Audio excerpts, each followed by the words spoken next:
My name is Torsten Geelan. I'm a PhD candidate at the Department of Sociology. I'm working under the supervision of Professor William Brown, who some of you may know from the economics department. He's now just retired recently. So the title of my talk today is rather dry in hindsight. Economic Sociology, Reconsidering Labor Markets. So hopefully some of the content will be a little bit more electrifying than the title. So just first off, why are labor markets important? So labor markets are important for social scientists for a number of reasons. The most important has to do with the amount of people who participate in the labor market. With industrialization, the expansion of capitalism, there's an ever-increasing number of people who are dependent upon the labor market for their subsistence. And as a result, work and our experiences in the labor market represent an increasing share of our daily lives.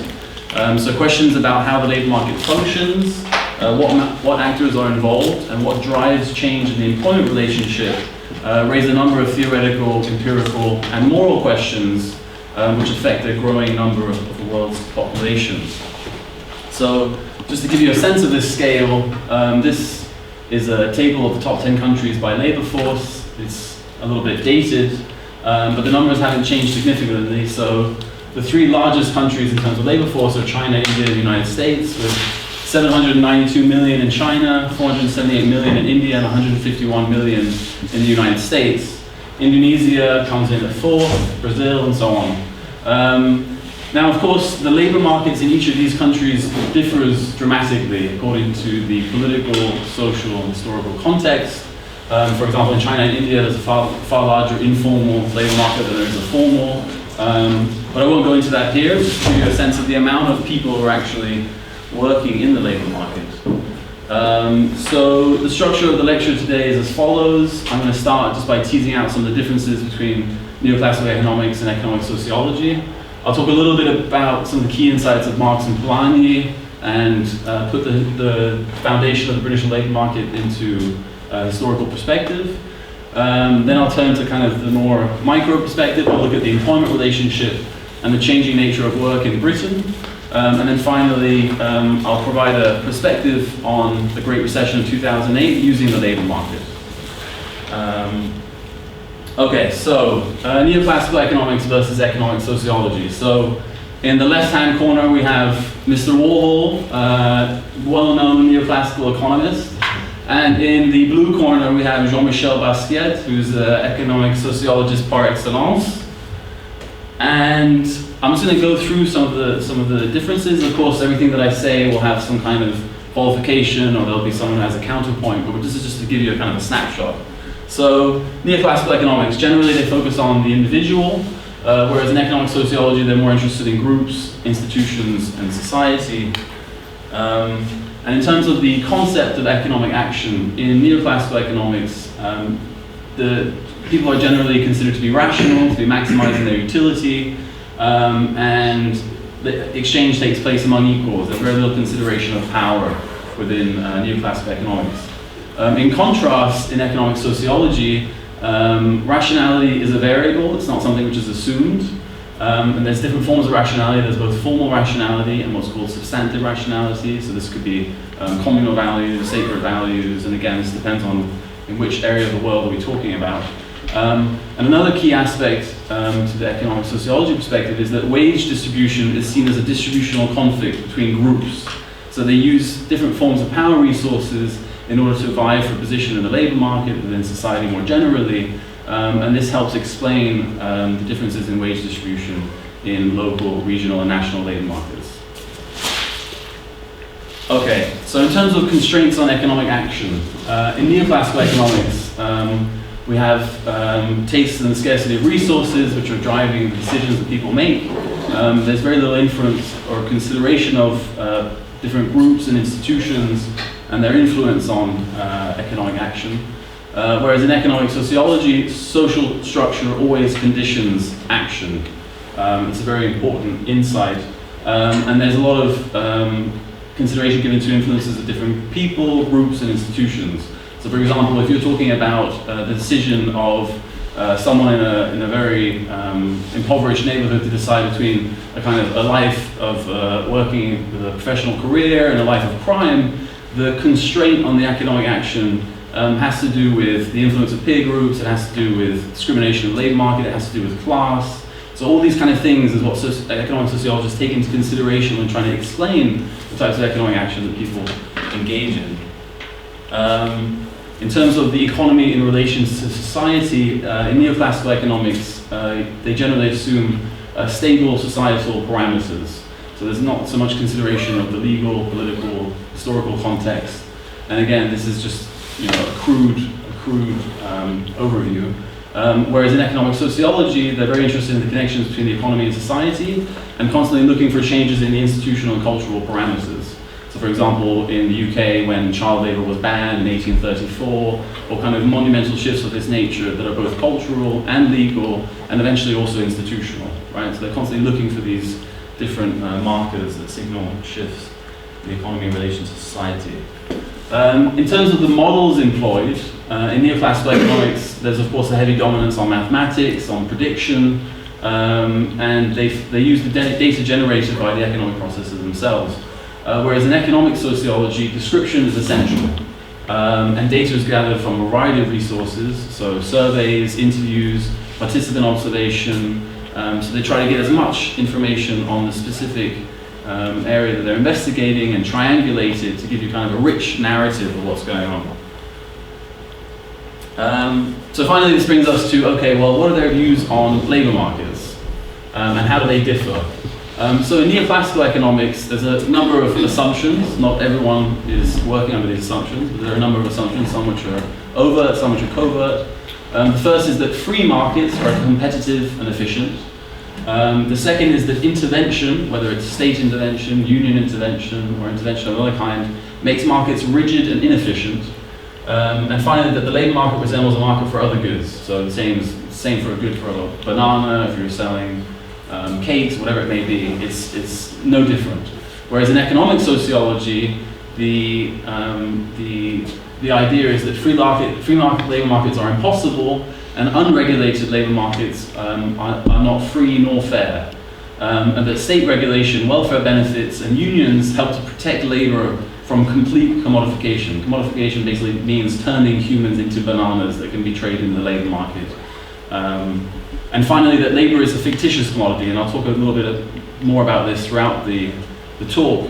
The idea being that actually, of course, labour is not a banana. Labour is a social person. They have lives, they have friends, they have family, they have other obligations. So the idea is that through state regulation, welfare, and the collective voice of unions, these things help protect labour and help embed it in the social structures in which they live, instead of allowing them to become completely commodified and be traded and sold at whim of the employer, and so on and so forth. So these are kind of the fundamental differences in the conceptions of the labour market. Now, a lot of these differences stem from the use of the economists' work themselves. So this side here is often associated with Hayek, whereas the other side is often associated with some of the classics like Durkheim, Marx, Polanyi. So they have kind of different intellectual traditions which explain some of these differences. Okay, so Marx, Polanyi, and the British labour market. So most of you here will be familiar with Marx, Polanyi. I'm not going to go into much detail. Marx, of course, was working in the UK during the Industrial Revolution. He observed a number of things in Manchester. The first was alienation and exploitation. So through this intense work process, through the attempts by employers to extract the labour power and profit from the workers, they suffered from these processes of alienation and exploitation. And of course, this is also how trade unions emerged. So some of you may know that Britain actually gave way to the world's first trade union. So a trade union being a collective association of workers to represent their interests. And this was a response to this alienation and exploitation. And the trade unions eventually also emerged in other countries around Europe a little bit later on. The other important aspect of Marx's work is capital accumulation. So you have the productive imperative and the reproductive imperative. And this is something you can read up on yourselves later. It's a very interesting way of looking at the labour market. The productive imperative being increasing capital, so capital always has to accumulate, always has to increase. And then the reproductive imperative being the essential need for the reproduction of the next generation of labor. And I'll talk a little bit more about this after Polanyi by looking at the British labor market. So Polanyi's insights were first off historical. So what he demonstrated was that the labor market is an instituted process embedded in social, historical, and political relationships. So the labor market was something that was created. The labor market is not a natural phenomenon, it's something that was instituted through state regulation, through the emergence of unions, through the emergence of coordinated action of employers, and that this process is continuous over time, and that's how we get to where we are today. The second, as I mentioned before, is that labor is a fictitious commodity that affects all society's institutions. So basically what he's highlighting here is that the educational system, the healthcare system, the way that state policy is implemented, a lot of it has to do with ensuring that labor kind of becomes commodified and becomes ready for participation in the labor market.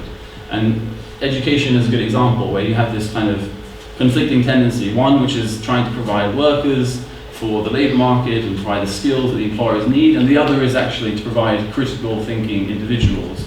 So you can see how Polanyi kind of shows us that there's always these conflicting tendencies in all institutions. One is the kind of ideals with which they live by, and the other is actually their relationship to the labor market and the function that they serve. And finally is this idea of the double movement. So if you look at labor markets historically, especially in the British context, you have this kind of oscillation between the complete commodification of labor, such as during the Industrial Revolution, and then its decommodification. So a movement by civil society, a movement by sometimes the state itself to basically decommodify labor, respect some of its inherently uneconomic characteristics, and basically ensure the next generation of labor is reproduced. And the welfare state is a good example of this. So if we look at the British labor market, you can basically divide it into kind of two phases. The first is what's called the foundational phase in the 18th and 19th century. So this is where you had commodification of land, of labor, the state increased its coercive powers. You had this idea of a right to work, that every single person has a right to work, which is kind of an interesting idea because, of course, some people would probably prefer not to have the right to work than to have the right to work. So this is this kind of this comprehensive drive towards forcing people into the labor market, into urban areas, and making them dependent upon their participation for their subsistence. So of course it also has to do with this move from rural to urban. And that has a lot to do with the creation of private property, and so on and so forth. Again, you can read up on this a little bit more yourselves. And then comes the developmental phase. So this, in the British context, is when the labour market starts to become a little bit more sophisticated. So it's realized during and after the industrialization process that the reproduction of labor is basically jeopardized, that it can't go on in this way. It's not an efficient way of running a labor market. So you start to get different welfare initiatives. The state starts to react to market outcomes that threaten the economy. So starting to intervene in the cyclical nature of the economy and all these kind of things. And also starts to take care of the reproduction of labor. So this is when you start to get things like banning child labor. You start to get things like introducing the right to schooling and all these kind of things. So this is kind of the first glimpses of what we see as the welfare state. And just going back to this, in the post-World War period, the reproduction of labor became far more sophisticated, not just in terms of welfare, but also in terms of healthcare. That's a very important point, like the NHS, the capacity to actually allow people to be healthy and to live much longer. Okay, how much time do I have? 20 minutes? 20 minutes. Okay, I'll slow down a little bit. Okay, so that's kind of at a high level of theoretical abstraction. It's something which is quite historical, you can read up on it yourselves. So now I kind of want to turn to the more kind of nitty-gritty. Well, how does the labor market function? What does it look like? Who are the actors? What are the central institutions? This is taken from Wolfgang Streeck's 2005 article, Sociology of Labor Markets and Trade Unions. And what he tries to do here is just to provide a kind of snapshot about, how do we approach any attempt to understand what is happening in the labor market. So you have the state, the government, which is using policy to have an impact on both labor supply and labor demand. It also impacts the extent to which unions are able to operate collectively and whether they're allowed to engage in strikes and so on and so forth.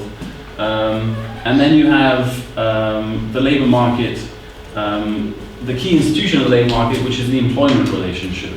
And I'm just going to read a little bit to you just to make sure that I cover everything, because it's a bit dense.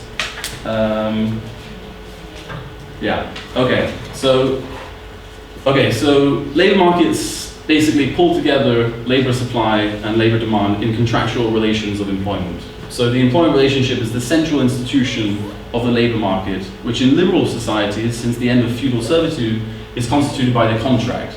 So for sociologists, the contract is of all consuming importance.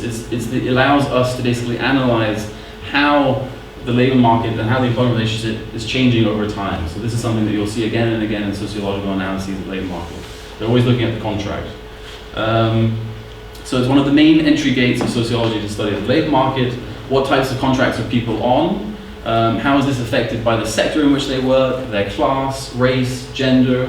And this is looked at within countries, between them, and on a local, national, regional, and global level. So labor markets are very, very complex. In terms of labor supply, so what is it that influences labor supply? Labor supply in a given context is affected by income distribution, by social norms, so preferences for income over leisure. In some countries, people prefer leisure over incomes. Other countries, they have a large preference for income. Demographics, the educational system, and welfare. On the labor demand side, you basically have an influence of product markets. So that's basically what types of products are being produced in a given country. Are they, is it high-range pharmaceuticals? Is it manufacturing? What is it that's being produced? How is that production process organized? That has a big influence on labor demand. There's the technology which is used. There's the way in which work is organized. And then, of course, there's governmental, economic, and social policy. So most of you will be familiar with Keynes. So kind of before the 1980 period, there was this idea that you would constantly stimulate labor demand through investment in order to make sure that people didn't have to suffer the consequences of unemployment. So it's a constant iterative process which differs between countries, and again, always differs between the local, the regional, the national. Trade unions, as I mentioned, emerged during the industrialization process. And just to say a little bit more about them, so the first trade unions were established between 1750 and 1850.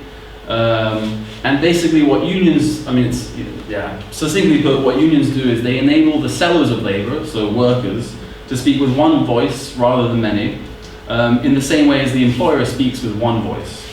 And what this means is that labor as a corporate actor in the labor market is able to wait just as long as the employer, which is particularly important during a recession, and perhaps longer, and negotiate terms of exchange compatible with social life beyond the market and the social values that govern it. And one of the key ways that unions do this is through collective bargaining, which is why collective bargaining is a very important area of research. It's something that my supervisor has written a lot about.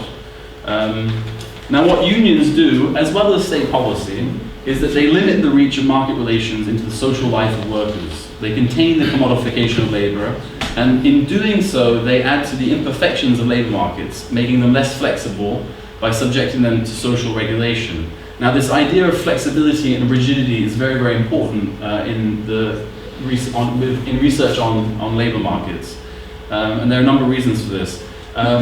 Economists generally tend to believe that the best rigidities are no rigidities, whereas economic sociologists insist that there can be no economic flexibility without social rigidity.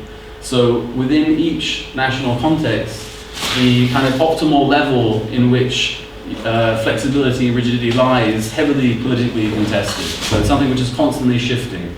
It's not something which is static. And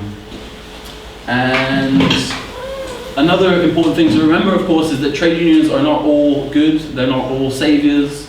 They act as both, so they both suspend and protect people in the labor market, but they also are engaged in the process of commodification themselves, because they're allowing workers to sell their labor in the labor market. So and they can also, for example, often what happens in countries is that unions often protect some at the exclusion of others. Often they have problems in terms of representation, class, gender. So Again, so they're involved in this process and they're trying to protect workers, but they're also engaged in the process of negatively affecting others. So that's kind of the overview in terms of how sociologists approach the labor market. So turning back to Polanyi, so this thing about, and again, this is probably of more interest to the economists in the room, this thing about the supply curve. So basically, the idea in economic sociology is that the commodity fiction basically affects the supply curve, which means that it acts in kind of unexpected ways. So the first is the perverse or backward bending supply function. And again, after this I won't read anymore, so I'll try to pick up the pace. Perverse or backward bending supply function. Not only may the supply of labor decline as the price of labor increases due to preferences for leisure over income, the supply of labor may also increase as wages decline as a result of social or physical dependence of workers on a minimum level of income. So the second aspect is the physical presence of the seller required. Now this is very, very important in terms of again, this local, regional, national aspect of labor markets. The side of the collaboration between the employer and employee is the firm, which is a social organization designed to extract labor from employed workers, which often requires their consent and cannot be achieved only through what Michael Burroway calls despotic means. Now the continued requirement of the physical presence of workers to perform jobs is what gives rise to local, regional and national labor markets. And it's one of the key drivers of migration in the world economy. So the fact that you have to actually physically be where it is that the work, I mean, this is changing slightly with the internet, but if you take the global labor market, the majority of work is still conducted by people who physically need to be somewhere in order for the employer to extract their labor and for them to get their wages. So this is kind of, grounding the labor markets in this geographical perspective is very, very important. It's not enough just to talk about things very abstract, we need to think about where is the labor market, who lives there, what companies are there. And this will allow you to get a much more rich perspective on labor markets. The third is that labor is not a homogeneous good. So the composition of the workforce differs dramatically. So this gives rise to a subdivision of the labor market in more or less separate segments, forcing economists reluctantly to give up the simplifying assumption of one big market in which labor is competitively traded. And finally, I have included this here, but is differences in skill formation. So of course, within any country, skill formation is a process of socialization. It takes place through the educational system as well as afterwards, vocational training, employment, internships, and so on and so forth.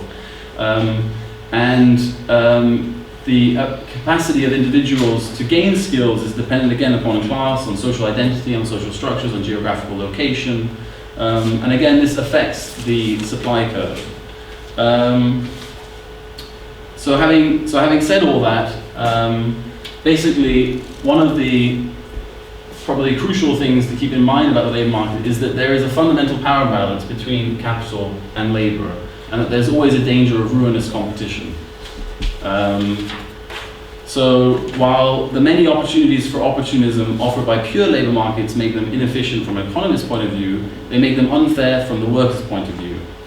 So in the view of classical sociology, Durkheim, this asymmetry makes the free labor contract free only in form and on paper, and turns it into a coercive and unequal contract unless corrected by proper institutions. So again, having a look at the institutions that are involved in the labor market is crucial for us to understand the extent to which they are fair or not. So for example, in Europe, in some countries, we have far fairer labor markets compared to other parts of the world, which don't yet have these historically developed institutions to protect them. Okay, so again, this is probably more of interest to those who are not so familiar with the British context or the historical context. So basically the idea, if you look at state policy and also you look at union membership and collective bargaining and the employment conditions of workers, was that from 1945 to 1970 in Britain, you have what's called the golden age of capitalism. So you have labor-inclusive political regimes featuring parliamentary democracy. You have one of the world's highest rates of union membership, which peaked at about almost 12 million by 1975, 1980. You had very high rates of collective bargaining. You had tripartite economic policy making, so basically unions were engaged with employers and the state in basically deciding on economic policy. You had Keynesian full employment, you had an extensive social welfare state, so again, NHS, free education, and so on and so forth. So during this period, Britain looked much more like Scandinavia than it does now, which is an interesting thing to keep in mind, because most of the changes that we've seen in Britain came from the 1980s onwards, and this is when Britain started to drift into a model of capitalism which differed a lot from what we see in continental Europe. So this was kind of the rise of neoliberalism, Thatcherism, Reagan. I won't talk too much about this. But basically you had the withdrawal of the state from economic intervention, you had a shift from Keynesianism to monetarism, which basically meant allowing unemployment to rise to whatever levels it would rise to and not intervening in the labour market, which of course is very, very important for workers. You had the opening up of national markets to international competition, the privatization of public enterprise, so basically bringing the private sector into the public sector, and the legislative assault on trade unions, undermining collective bargaining and strikes. There's lots of research on this, on the amount of legal interventions in collective organization. And this had a dramatic impact on the way that the labour market looks in the UK. So you can see here, around kind of just around 1980, union membership peaks at 12 million and then it drops dramatically. So by 2008, it had dropped to 6 million members. So the UK is this little light, I guess it's bluish green. So basically a collapse in union membership. And what this means is that basically workers are less able to protect themselves in the workplace. They're less able to represent themselves collectively. They have less of an influence on economic policy, and so on and so forth. And this is a drift which is discernible in all countries within the OECD. There's very few exceptions. Denmark is one of them. Part of the explanation there is historical as well as cultural. But basically, a collapse in union membership. The same goes for collective bargaining. Collective bargaining went from the sectoral level, the national level, to the local level. So now it all takes place at the enterprise, at the workplace. There's a decline in shop stewards, so union representation at the workplace. And again, you can go through all these indicators, and generally, they've all changed for the worse, some would say. So now turning to labour supply and demand. There's also been a shift towards what people call the post-industrial labour market. So on the demand side, this has to do with the shift from manufacturing to services, the rise of finance to the detriment of industry. You have employment growth shifting to the private sector, and this has to do with the privatization process. So as employment is moved from the public sector to the private sector, of course you have employment growth in the private sector. There's demand for workplace unspecific skills, so basically a lot of low-end jobs are being created where skills are not really required. This is, the kind of McDonaldization of the labour market where you're just showing up is enough. And then on the labour supply side, you have the educational revolution. So this is always very important. The number of graduates being produced at any given time has a big impact on the labour market. As you all know when you graduate yourselves, also the capacity of the labour market to absorb the people who are graduating. When do you graduate? Is it a recession? Is it a boom? So on and so forth. Female participation. So when you look at contracts and you look at full-time work, part-time work, temporary work, and all these kind of things, a lot of the changes that you see have to do with the fact that there's been an ever-increasing amount of women participating in the labour force. And often, whether willingly or unwillingly, they work more on a kind of part-time and temporary basis than they do in full-time jobs. So this explains some of the shifts that you've seen in terms of employment contracts. Of course, in the UK, also a very large wave of immigration. This also has a very big impact on the supply of labour in the country. And then you have welfare state reform, so workfare. So workfare is basically the shift in welfare entitlements where basically to get your entitlements you have to work. Now critics argue that workfare basically increases competition at the bottom of the labour market by forcing people to work for small amounts of benefits and compete with other workers who actually need real well-paying jobs and can't really compete with these people who are being subsidised by the state. And this again is a trend, the workfare is a trend you've seen across Europe. So it's not something which is unique to the UK. Okay, so turning to the Great Recession of 2008. So the idea here was just to provide kind of a snapshot into what has happened since 2008 from the perspective of labour market. Mostly you will have been following this on the news, maybe following some of the economic indicators, all the discussion around unemployment and so on and so forth. So just to give you an idea of what's happening, or what the British labour market looks like at the moment. Again, there's been quite a lot of change between 2008 and 2014. But at the moment, 2.2 million workers who are officially unemployed, so not employed and looking for work. 16.2% of these are young people, so between 18 and 24. A lot of them without any educational qualifications, with very few opportunities to actually get onto the labour market and into a career. And of course, the actual number of unemployed is heavily disputed. So a lot of people who are unemployed have simply given up. They've given up, they maybe found some other means of supporting themselves, and therefore they're not counted in the official numbers. So some people put the estimate far higher than 2.2 million. There's also 1.4 million workers who are involuntarily in part-time jobs, so people who are working part-time just a few hours every week or every month, and who actually need a full-time job in order to provide for themselves and their family and so on. There's also a large amount of job insecurity, which is related to unemployment. So of course, when unemployment is very high, people are afraid of losing their jobs, even if there is no actual risk of losing their jobs. Which is of course is to the benefit of employers who are bargaining with these workers. So in 2012, the Skills and Employment Survey revealed that 25% of workers are experiencing job insecurity, 52% of workers suffer anxiety about the loss of job status, and 1.3 million zero-hour contracts are currently being used. So a zero-hour contract being basically a contract with an employer in which you are not guaranteed any amount of hours during any amount of time. So you might have 10 hours and then suddenly you have 0 hours, and you don't know when again you will be given work. Of course, this is awful for the workers themselves, because they have no way of scheduling their lives. And Alex Wood, who's here today, could tell you a lot more about zero-hour contracts and scheduling insecurity and the impact that this has on workers. And finally, there's the decline in the growth of real wages, which has been discernible since the 1970s and 1980s. And then since the beginning of the crisis, we've had negative growth. So basically, wages are on the decline for workers in the UK. Again, you know, I'm not able to go into all the responses that the government has engaged in since 2008, but of course the most dramatic is the current economic austerity program, which both Labour and the Content government are in the process of implementing. So £83 billion of welfare cuts, and the cutting of 500,000 public sector jobs.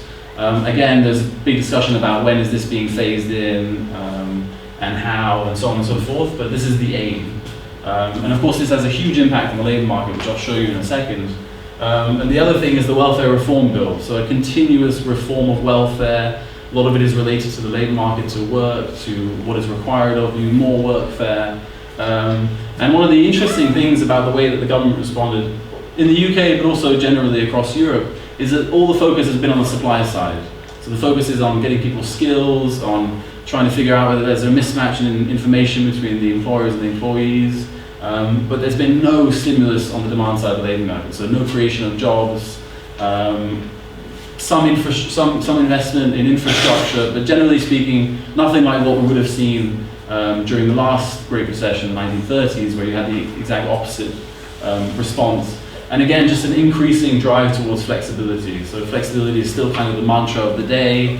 Some people still assume that one of the reasons why you have such high unemployment is because of labour market rigidities. So again, this is kind of the general response.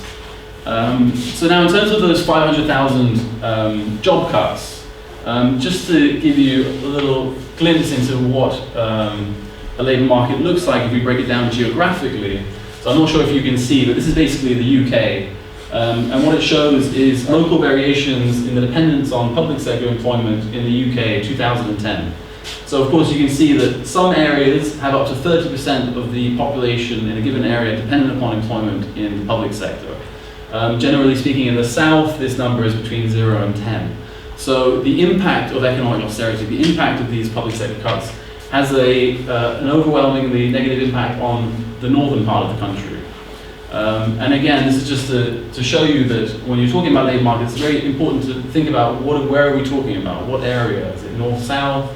Is it Cambridge, which has one of the lowest rates of unemployment in the whole of the UK? Or is it Manchester? It makes a very, very big difference in terms of when we're thinking about what impact did the Great Recession have on workers. Okay, so I'm going to stop here and then we have time for questions. So hopefully I succeeded in one or all of these, I'm not sure. So what have we learned? So the first is that the contract is one of the main entry gates of sociology to the study of the labour market. And I'll give you some readings in a second so you can follow up on this. The second is that labour markets are embedded in social and economic structures and developed and maintained by the state, employers and trade unions. Now hopefully I made it clear that the state is one of the key drivers of labour market change in the UK as well as any other country. So it's always very important to look at how does the state use educational policy? What are the economic policies that they're implementing? How has this changed over time? In order to understand the way in which work is being transformed and where we're headed. And again, this differs between countries. The same can be said of employers, the kind of practices they engage in, the extent to which they're organized, and trade unions. Are trade unions, are they unable to defend the interests of workers, or are they still strong, and all these kind of things. These are all very important things to take into consideration. And finally, that the Great Recession has accelerated the decline in workers' wages, social protection, and collective representation since 1980. So basically it's gone from bad to it's getting worse. Which kind of brings us back to Polanyi and his idea of the double movement, because basically his idea was that the market can only commodify labor so much. At some point there will be some kind of boomerang effect, some kind of backlash by civil society, perhaps some kind of enlightened political leaders who decide that enough is enough, that this model of capitalism is no longer sustainable, and then you have a movement back towards decommodification. So there is some kind of light at the end of the tunnel. Of course, the critique of Polanyi is that he didn't really have a very well-developed concept of civil society. He didn't really break it down to kind of an organizational level. He was thinking more kind of macro-theoretically. But let's hope he's right, is all I can say. So what I've been talking about today draws on kind of a number of kind of disparate fields. So again, I've just been trying to provide you an overview. There's kind of 6 readings which I would highly recommend, which provide you with a pretty solid foundation with which to analyze what's going on now as well as what's gone on before. The first is Wolfgang Street's Sociology of Labour Markets and Trade Unions, which I took the diagram from, and this is published in Richard Smelder's Economic Sociology Collected volume, which has a lot of very, very good work in it. The third is Kevin Dugan's New Capitalism, The Transformation of Work. This is a recent book which basically takes a lot of the dominant sociological perspectives on labour market transformation and scrutinizes them by, again, using the contract as a way of assessing the extent to which work actually has changed, and if it has changed, why has it changed, and what is the driver? Is it globalization? Is it new employment practices? Is it the state? What is it? What is it that explains the change, and how much change has actually occurred? The fourth is more industrial relations perspective. Richard Hyman and Rebecca Gumbrell McCormick recently published a book called Trade Unions in Western Europe, Hard Times, Hard Choices. So this is basically looking at how industrial relations actors, focusing specifically on unions, are responding to the Great Recession, and how does this differ between countries across Europe.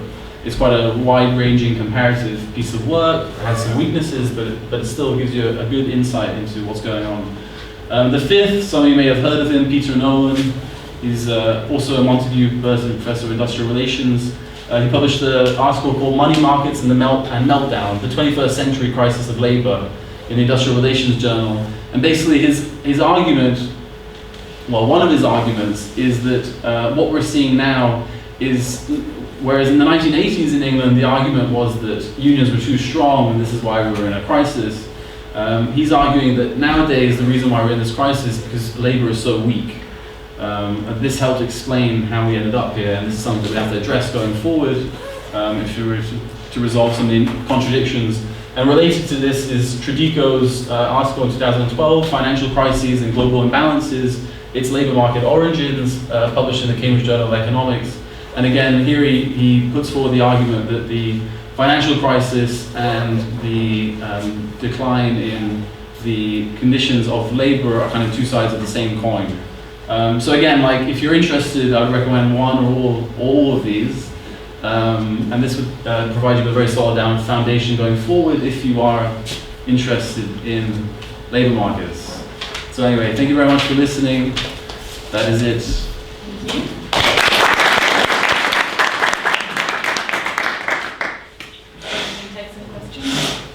Does anyone have any questions? On the bit on the golden age of capitalism, Yep. you said that a high level of collective bargaining is good for capitalism. So is it good for the accumulation of capital, or and if yes, why? Is it because of the unions are part of the commodification process, or for reproductive part of it? Well, I mean, so collective bargaining, so the research shows that collective bargaining is good for example, ensuring that inequality doesn't increase. So, of course, collective bargaining allows workers to get more of a share of the profits that are generated. So that's why, with the decline of collective bargaining, you also see a rise in inequality. It's not the only reason, but it's one of the reasons. Does that answer your question? No? Sorry, can you say the question again? It's not good for capital. It's not. It doesn't mean that it's good for. It can be good for capital, but not for the distribution process, is it? What do you mean? This is not clear. So I'll just. No. But like, what do you mean? So whether it is good or not for capitalism? No, but my idea is that I would think that collective bargaining is bad for capitalism, as in it's. Well, it's not bad or good. Yeah, I know. It's a mechanism which is used in the relationship between unions and employers. Yes. And it can take place at different levels. So it's more just how has that changed over time. It's not so much whether it's good or bad as how does it operate and how has it changed. Yes. Yeah. And it used to be national and sectoral, and now in the UK it's all done at the enterprise level. Except for some areas of manufacturing. I think the point is that you say the golden age of capitalism was there, where we had strong unions. So right, because that's to be a sort of slight contradiction from the point of view of the capitalists. So I think that's where her point is. Yeah, I still don't really understand the question. You do. I can ask the question. Should we take turns to ask the question? Yeah. I think if you're talking about golden age of capitalism, is it For whom? like capitalism's doing really well, therefore capital's accumulating at unprecedented rates? So that's the thing, I mean, do you mean golden age of capitalism from the perspective of workers? Yeah, that's it. Sorry, yeah. Yeah. I should have made that clear. From the perspective of workers. So the normative thrust of this presentation is always from the perspective of the workers. So that's why it was considered to be the golden age. I mean, some people could say it was the golden age also for the employers because it was a steady period of continuous growth. So you could also make that argument. Just on that as well, I think people often argue that that era of class compromise, it wasn't a zero-sum game.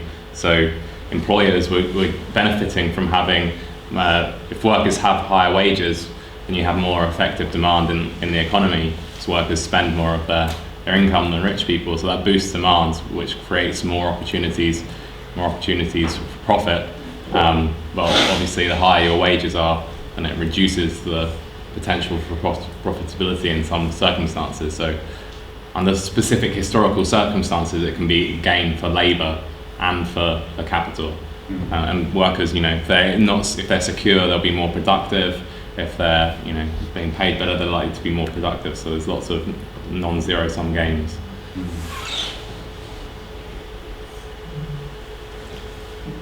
Great. I think someone had a question before me.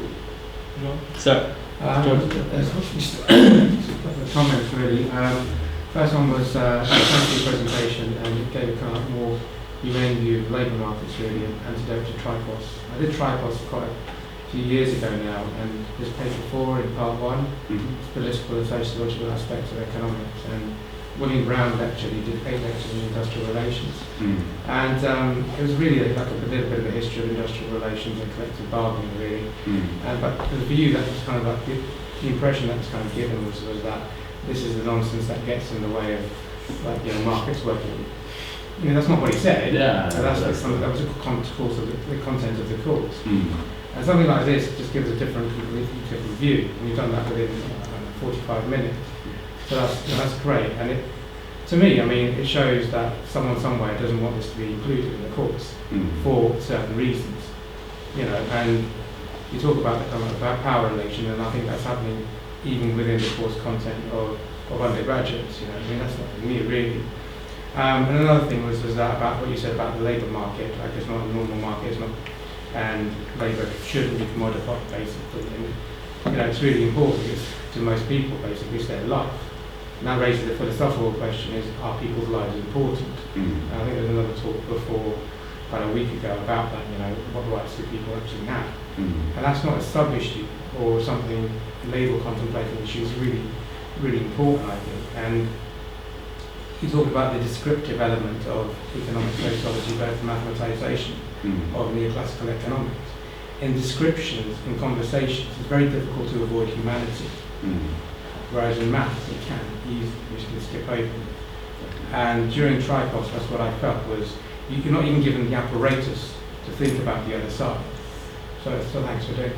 Well, thank you. That's much appreciated. Thank you for your comments. No, sorry. One of the phrases you used was that labour flexibility comes at the expense of social rigidity, which sounded like quite an intriguing phrase. So I was wondering if you could expand on that a little bit. That flexibility comes at the cost of social. Well, it's just that there's a fundamental tension between flexibility and rigidity, and that at any given time in society, where the emphasis is laid has a lot to do with the power relations within a specific country. Is that what you're? What do you mean by social rigidity? So social rigidity is, so let's say, for example, so let's take the British context. Let's say you're trying to fire someone because they're hugely incompetent.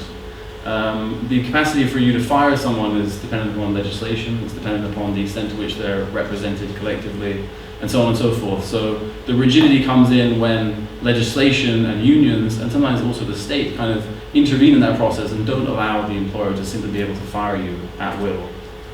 That's labour market rigidity. That would be a form of labour market rigidity. So then sometimes there's a shift where basically people say, okay, well, this is too rigid. We have to be able to get rid of this incompetent individual. So we need more flexibility. So that's where this thing about flexibility and rigidity comes in. But it's more in terms of kind of political discourse. This is kind of something... I thought you mentioned social rigidity as well. Was that a different... Well, no, again, so social rigidity is more referring to the kind of the interventions by unions, by the state. You could also say that social rigidity also has to do with the fact that people have these lives that they live, and that they don't just act the way that economic models assume people to act, because they have these social lives, and this is where some of these rigidities come from. Like if you're sitting there with a model of economic behavior, then suddenly people don't understand why they're not doing as the model predicts. Well, this has to do because they have all these other considerations, because they're human beings, right?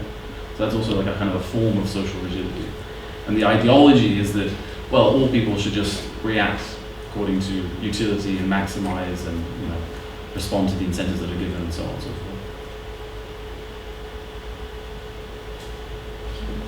Yeah, sorry. Yeah, I have a question. So you sketched this whole change of the labor market from the 80s onward on one of your slides. There were both the supply and demand side and all sorts of factors. So I was wondering specifically about move from manufacturing to services and from industry to finance. So, did you suggest that affected the bargaining position of labor, and how would that affect it? Yeah, it's definitely related. Obviously in the UK, the most important example is the coal miners, and how you had this industry which was very heavily unionized, had a lot of political power, and then through the closing down of the coal mines, they basically helped undermine the position of labor, weaken labor. So in some senses you had kind of a shift from, this was a form of industry, resource extraction.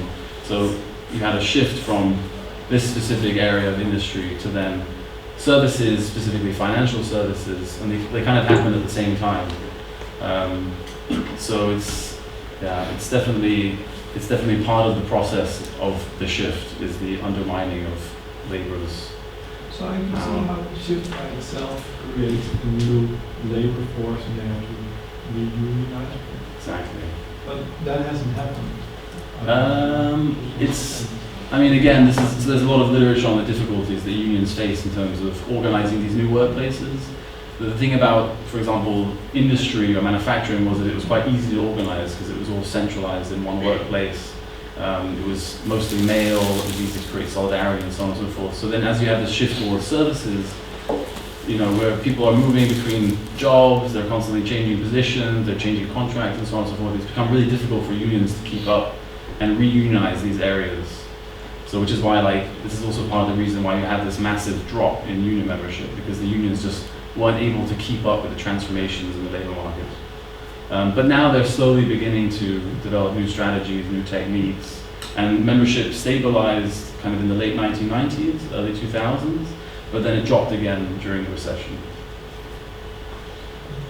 Yeah, just a short question. If you've done any reading on that, could you tell us a bit about the kind of revolutionary role that unions used to have? So not just trying to work within the capitalist system to decommodify labor to an extent, but rather unions that were trying to fundamentally change the system, and they seem to have disappeared, or most unions have given up on this goal. So, you know, why do they have it? Why don't they have it anymore? If you've done any reading on that. It's a very good question. This is kind of, I guess I'm more focused on kind of post-1945, and I haven't really researched any of the kind of more anarcho-syndicalist unions. But if you have, chip in. No, not. It's an additional question. Yeah, I haven't really done any reading on this, but there's a guy at Salford, what's his name, Alex? Ralph Darlington? Ralph Darlington has written extensively on this whole era of industrial relations in Salford, if you're interested. And also, just a very short comment, in terms of the golden age of capitalism, I think it's important to know that it was starting to change capitalism fundamentally, because once you have full employment, strong trade unions and a strong welfare state, as a person you're not longer concerned about your future. So you can actually devote time to strikes, to thinking, to studying longer, and that is one of the reasons why we had kind of a politically and almost active 60s, which today is unimaginable. We're all rushing to finish something and hoping that the job market won't crush us, right? That's a very, very important point. And on in relation to the employers, they might actually prefer, instinctively at least, higher unemployment with slightly lower demand, but which gives them power to threaten workers with firing them and so on, and that's a credible threat in case of less than full employment. I guess that comes back to the whole thing that, you know, economic actors aren't rational, which is... I mean, this might be rational in some way, but in any case it just shows how all of this is very connected. It's impossible to separate the political and the economic side of society. They spill over all the time into each other. But yeah, that was just a short comment. That's a really important point. I mean, it's a bit like Bourdieu talks about, like, the symbolic violence of unemployment and how it's basically like demobilizing and it's used to threaten labor. And I think you're right. I mean, if you take, for example, compare like Denmark and the United States, the big difference in Denmark is that you have 7 weeks of holiday, paid holiday, every year. And of course, this gives you much more time to be engaged culturally, politically, and so on and so forth. Whereas in America, you have 2 weeks of holiday. So in your 2 weeks, are you really going to go out there and mobilize and agitate and so on and so forth? No, you're going to try to take time off to relax from your incredibly brutal work regime.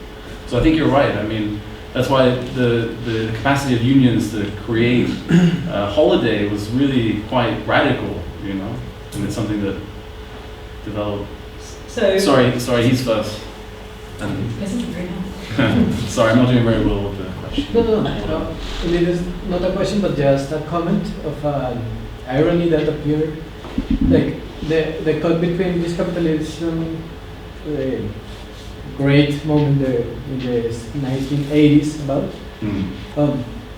It is, and this is just a historical comment. The problem, not the problem, but what happened there was Margaret Thatcher in power and Nixon in power, both one in the States, one here, well, with a small time lag of 5 years, and both had read Hayek. So they were really highly influenced by Hayek. But it wasn't the first time that Hayek appeared. Hayek first appeared was in 1932 against Keynes and against Strafford, who were from Cambridge. And it was like literally from this university that they blocked Hayek, and he went out from economics to sociology. And beginning to write as a sociology, he got into the mind of Thatcher and Nixon and became influential. So I just wanted to highlight this ironical story effect that it was from sociology Mm. that this change happened. Interesting. I've never heard that before. It's your fault. This is written about in like Yeah, a and it is very history of important. economic ideas. It's or- very important because Hayek's Nobel Prize is in the 74, Mm. which was at the end of Nixon and when Thatcher was raising power. But surely he didn't get that Nobel Prize as a sociologist. He must have got it as an economist. He got it, I mean, the Nobel Prize is of economy, but Yeah. he got it of all his work. Actually, it's not. Yeah, it's There the is Swedish. no Nobel Prize of Economics. Well, yeah, Just so you the know. bank. There is. The Memorial Prize, Ah. honored and Alfred Nobel by the Swedish Central Bank. But with that being said, I think a few of the students here are looking at the clock. We might have lectures. I'm sure Torsten will be very happy to stay for a few more minutes to continue the discussion. Sure. And let's thank him again.